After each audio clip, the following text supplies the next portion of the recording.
আগামীকাল 2026-এর বিধানসভা নির্বাচনের বহুল প্রতীক্ষিত ফলাফল। দীর্ঘ লড়াইয়ের পর কার মাথায় উঠবে জয়ের মুকুট তা জানা যাবে কয়েক ঘন্টার মধ্যেই। এই টান টান উত্তেজনার আবহে রবিবার এক আধ্যাত্মিক মেজাজে ধরা দিলেন দুর্গাপুর পশ্চিম বিধানসভা কেন্দ্রের বিজেপি প্রার্থী লক্ষণ চন্দ্র ঘড়ুই। রবিবার সকালে তিনি প্রথমে মায়াবজর শিব মন্দিরে গিয়ে মহাদেবের পুজো দেন।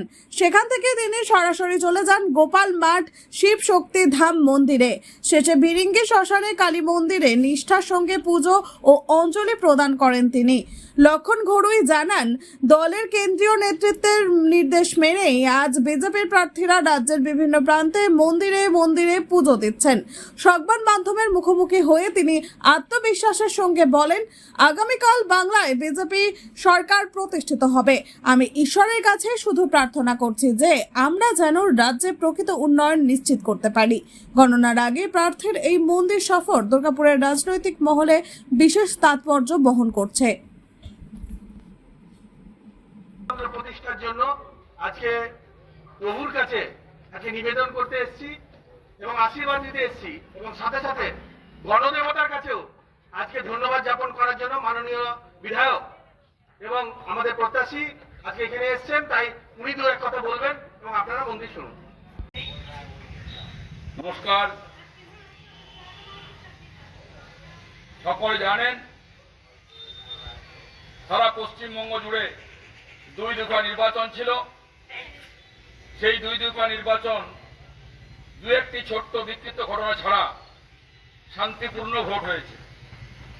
আর সেই ভোটদানের পর আগামীকাল সকাল থেকে ভোট গণনা শুরু হবে। সারা পশ্চিমবঙ্গের মানুষ, দুর্গাপুর শিল্পাঞ্চলের মানুষ যেভাবে সকাল থেকে কষ্টের মধ্যে লাইন দাঁড়িয়ে ঘন্টার পর ঘন্টা দাঁড়িয়ে ভোট কেন্দ্রের নির্দেশে, রাজ্য সভাপতি শ্রমিকদার নির্দেশে সুনীল মানসাজি, ভূপেন্দ্র যাদবজি, অমিত শাহজি, মোদীজি আহ্বান রেখেছিলেন যে আজকে পশ্চিমবঙ্গে 294টা বিজেপি বিধায়ক তারা মন্দিরে মন্দিরে পুজো দেবে। উদ্দেশ্য একটাই, সরকার প্রতিষ্ঠা হচ্ছে, বিশ্বের কাছে প্রার্থনা করব যে আগামী দিনে বাংলার ডেভেলপমেন্ট হবে, বাংলার বিকাশ হবে, দুর্গাপুরের শিল্প হবে এবং দুর্গাপুরের নাগরিকরা মাতৃশক্তি যেভাবে 50 বছর পর সুন্দরভাবে ভোট দিয়েছেন, কোনো গণতন্ত্রের উপর আঘাত আসেনি, কোনো রক্তক্ষয় হয়নি, কোনো আক্রমণ হয়নি, কারো ঘরবাড়ি লুটপাট হয়নি। কিন্তু কালকে নির্বাচন রেজাল্টের পর বিজেপি সরকার প্রতিষ্ঠা হবে। দুর্গাপুরে কোনো মানুষ যেন হিংসায় জড়িয়ে না যায়, কোনো অশান্তি বাতাবরণ তৈরি না করে, কেউ যেন আক্রমণ না করে।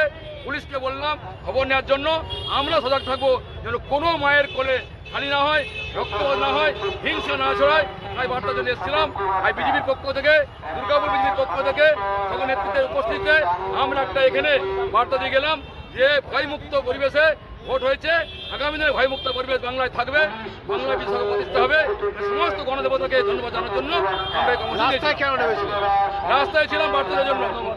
পুরো বার্তা দুর্গাবাসীকে যে আমরা যেভাবে ভোট দিয়েছেন এবং আগামীকাল সরকার প্রতিষ্ঠা হওয়ার পর দুর্গাপুরের এলাকায় অশান্তি হয়েছে, যেন আগামী দিনে অশান্তি না হয় সেই বলার জন্য দেশের সামনে, মানুষের সামনে বলে গেলাম কোনো অশান্তি হবে না, শান্তি বজায় থাকবে।